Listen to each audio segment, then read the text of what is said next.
Architectural Builder's Supply is pleased to present you with this recording of the technical question that is listed in the title of this video. This call may be monitored and recorded for quality assurance. Okay, so let's talk about how to calculate a wide throw hinge. So what are you working with? What does the customer have? I watched your video, and I think I got all the information. He said he had 1 3/4 thick doors. And then he said, for the second question, he said he had 1/4 inch. Let's see, what's my note say? Here we go. Door thickness, 1 3/4. Hinge back set, he says 1/4 inch. Which is standard, which is normal, but that's not all. It could be anything, but if I was going to guess, I'd always guess 1/4 inch, but it could be different. Okay. And then he said that it was 4 inches as far as the clearance needed. Oh, opa. That's a big hinge. From the face of the frame to the door. And I was thinking maybe he needs an 8 inch hinge. And then I asked him about the inset, which is when he told me it was 2 inches inset into the frame. And wow. Yeah. Look I at have no you. idea. Let's go over this. Wow, I was thinking this would be boring. So DT minus hinge back set times 2 plus C plus I is 1 3/4 minus 1/4 times 2 plus 4 plus 2. 1.5, 2, 4, 2. 3 plus 4 plus 2 equals 9. Okay, so the formula tells us what you have to do is go to the next widest hinge, which is a 10 inch, which we have in the stock. So now all of this is actually really important because you can get into a situation like this one that I'm working on for a client where the math tells us, bear with me one moment.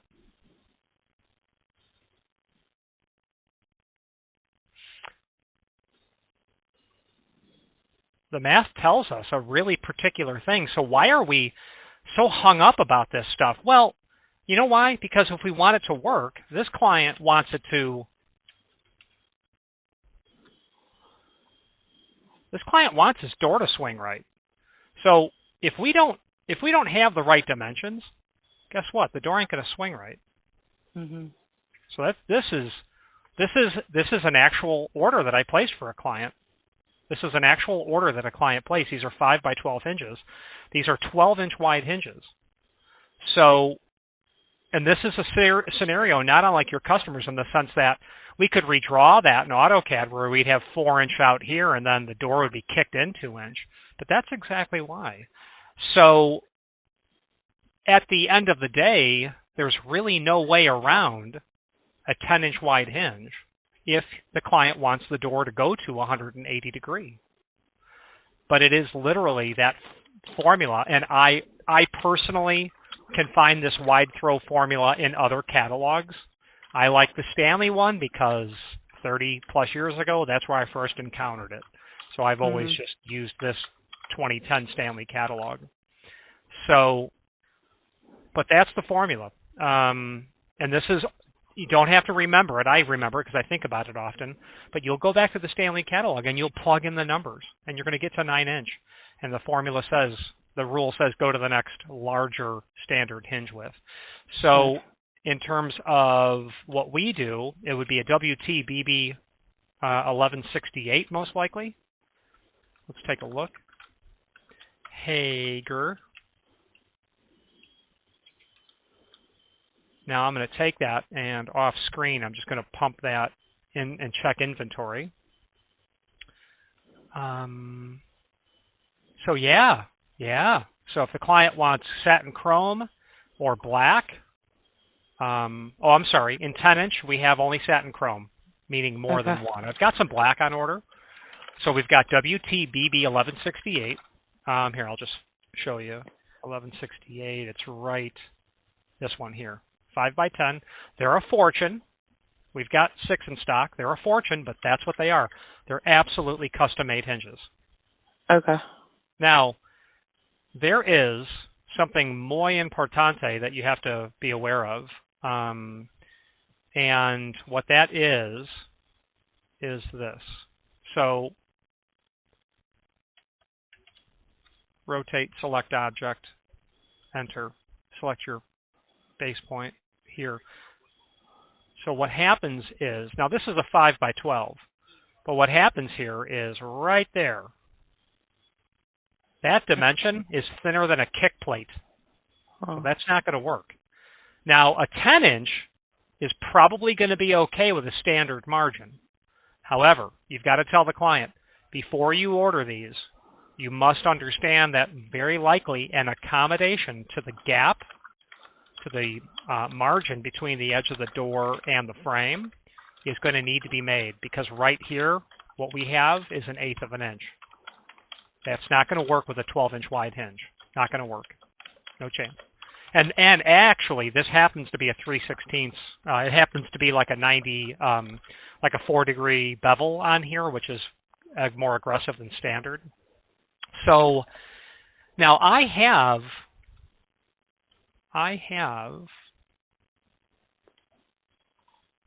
WTBB11685.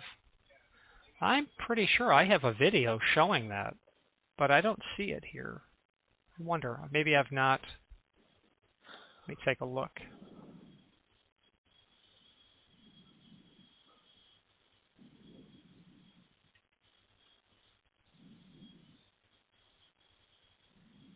Yeah, There's a really old video where you talk about how to determine. Yeah, that's what we're doing right here.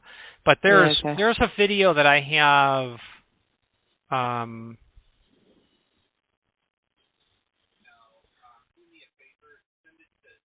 Maybe I don't. Well, here's a video showing the implications of a 12-inch wide hinge.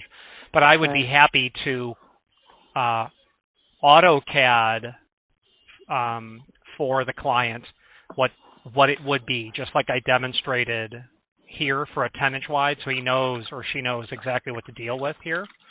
Okay. You're going to definitely want to tell the client to have a square-edged hinge style, because this hinge is not swagged for a beveled edge.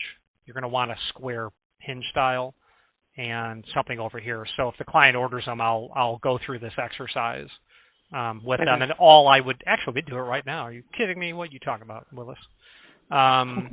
Let's copy. Let's move that down. That's probably going to have to be about there. So let's do distance here to here.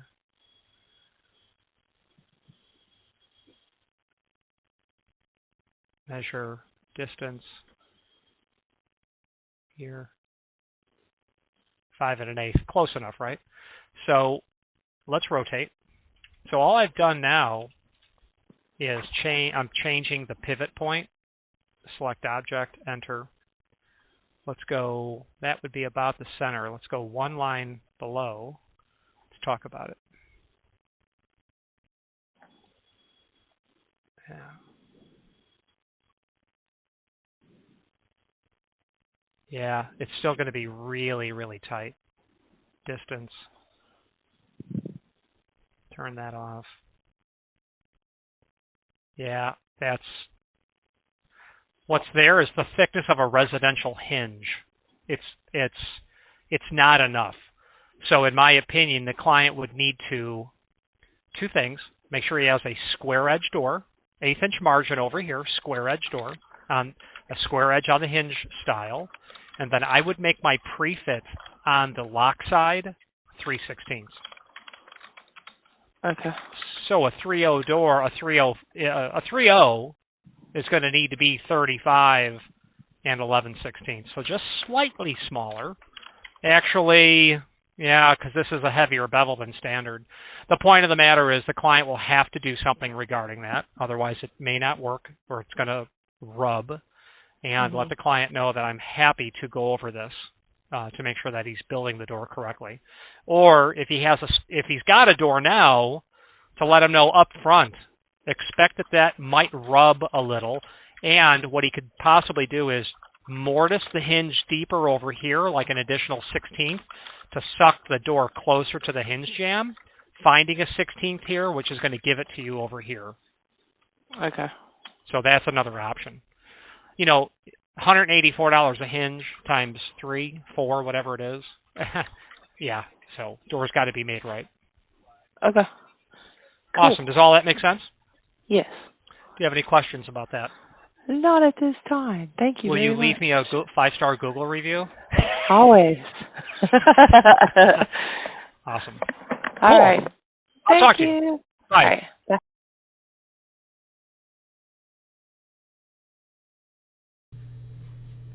Architectural Builders Supply hopes you have enjoyed this program. Again, thank you for watching, and if you've enjoyed this video, please click thumbs up, please subscribe, and maybe even send the video to someone that you know. Thank you.